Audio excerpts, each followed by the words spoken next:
11th standard life வந்து ஒரு டெசர்ட்ட நம்ம எப்படி என்ஜாய் பண்ணுவோம்? முன்னாடி போகும்போது ஓகே ஜாலியா இருக்கும். அப்புறம் போக போக போக டயர்டா இருக்கும். அந்த மாரி தான் நம்மளோட 11th ஸ்டாண்டர்ட் லைஃப்பும் வந்துச்சு. ஸ்டார்ட்டிங்ல என்னமோ சூப்பரா தான் இருந்தது எல்லா சாப்டர்ஸும். அப்புறம் போக போக போக வி ஆர் டிப்ரஸ்டு. அப்போ நம்ம என்ன பண்றோம்? ஒரு வேள தப்பான குரூப்ப சூஸ் பண்றோமா? கரெக்ட்டா பண்றோமா? நம்ம ஒழுங்கா போய் சேர்ந்துருவோமா? அப்படின்ற இந்த கொஸ்டின்ஸ் எல்லாமே நம்ம மனசுல இருக்காடாப்பா? ஸோ யாருக்கெல்லாம் அந்த கொஸ்டின்ஸ்லாம் இருக்கோ ஜஸ்ட் கமெண்ட் எஸ். ஸோ இந்த லைஃப்ப என்ஹான்ஸ் பண்றதுக்காக ஒரு 4 டிப்பு சொல்லப் போறேன். ஸோ யாரெல்லாம் அந்த சேனல சப்ஸ்கிரைப் பண்ணிக்கலாம், ஃபர்ஸ்ட் சப்ஸ்கிரைப் பண்ணிக்கோங்க. ஸோ ஃபர்ஸ்ட் ஆஃப் ஆல் அந்த 4 டிப்ஸ் என்ன அப்டின்னா, இதனால எனக்கு லைஃப் இம்ப்ரூவ் ஆகும்னா, மேபி எஸ் அஃப்கோர்ஸ். நான் உங்களுக்கு சொல்லப் போறது வெரி வெரி சிம்பிளான ஒரு விஷயம் தான். 4 விஷயம். ஸோ அதில ஃபர்ஸ்ட் ஒன் என்னன்னு கேட்டீங்கன்னா, உங் நீங்க ஃபோக்கஸ் பண்றதுக்கு ஃபர்ஸ்ட் நீங்க உங்களுக்கான பெர்மிஷன்ஸ குடுங்க. ஏன் அப்டி சொல்றேன் அப்டின்னு கேட்டீங்கன்னா, சம்டைம்ஸ் வந்து நம்ம ஓகே இல்லாம இருக்கலாம். Sometimes we will be okay. So யார் கூடயும் கம்ப்யூட் பண்றதுக்காக நம்ம இங்க வரல. நம்பளுக்கு தேவையான விஷயத்த செய்றதுக்காக தான் இந்த உலகத்துல நம்ம இருந்திருக்கோம். ஸோ ஒரு 90 மினிட்ஸ் எவ்வளோடாப்பா? ஒரு 90 மினிட்ஸ் மட்டும் உங்களுக்கான விஷயத்த நீங்க குடுங்க.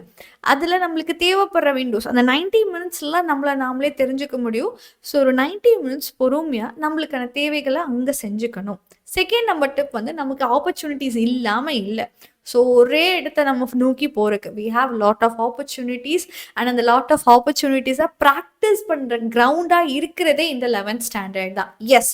ஸோ ஒரு டெஸ்ட் பிளேயர்ஸுக்கு முன்னாடி we will have to practise. அந்த மாரி 11th ஸ்டாண்டர்ட்ல அந்த பிராக்டிஸ் ரொம்ப முக்கியம். ஸோ எதுக்காக ப்ளே பண்ண போறோம் அப்டின்னா, these are the fields. So இந்த மாரி ஏகப்பட்ட எக்ஸாம்ஸ் இருக்கு. இதுக்கான ரெஜிஸ்ட்ரேஷன் எந்த மந்த்ல ரெஜிஸ்ட்ரேஷன் ஸ்டார்ட் ஆகும், எப்போ எக்ஸாம் மந்த், ரிசல்ட் எப்படிங்கிறது எல்லாத்தையும் நான் பிடிஎஃப் டிஸ்கிரிப்ஷன் பாக்ஸ்ல குடுத்துருக்கேன். செக் அவுட் பண்ணாதீங்க. So this is step number 3.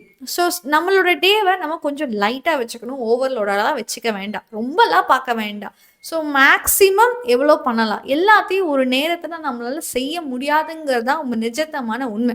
ஒரே நாள்ல நம்ம செஞ்சு நம்ம என்ன பண்ண போறோம்? மீதி இருக்கிற நாள்லாம் என்ன பண்ண போறோம்? ஸோ கொஞ்சம் கொஞ்சமா செய்வோம்.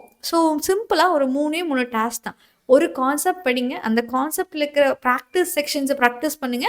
திருப்பி முன்னாடி படிச்ச கான்செப்ட்ட ரிவைஸ் பண்ணுங்க. இந்த 3 விஷயத்த 11th ஸ்டாண்டர்ட்லேருந்தே பிராக்டிஸ் பண்ணா சூப்பரா இருக்கும். 4th வைஸ் வந்து நம்மளுக்கு நம்ம ரொம்ப கைண்டா இருக்கணும். So we should be kind to ourselves. So அப்பதான் நம்மளால நெறைய விஷயத்த வந்துட்டு என்ஹான்ஸ் பண்ண முடியும்டா பசங்கள. சம்டைம்ஸ் நம்ம ஓகே இல்லன்னா, ஓகே நான் ஓகேவா இல்ல. ஸோ லிட்டில் லாங்கரா எடுத்துக்கிட்டா தாராளமா எடுத்துக்கோ. ஃபோக்கஸ் வந்து ஒரே நாள்ல பில்ட் ஆகாது. அது கொஞ்சம் கொஞ்சமா ஜென்டிலா நம்ம ப்ரிப்பேர் பண்ணணும். ஸோ பசங்களா இந்த டிப்ப மறந்துடாதீங்க. சேனல சப்ஸ்கிரைப் பண்ணுங்க. சப்ஸ்கிரைப் பண்ணிக்கோங்க. அண்ட் லைக் பட்டன ஸ்மாஷ் பண்ணிருங்க.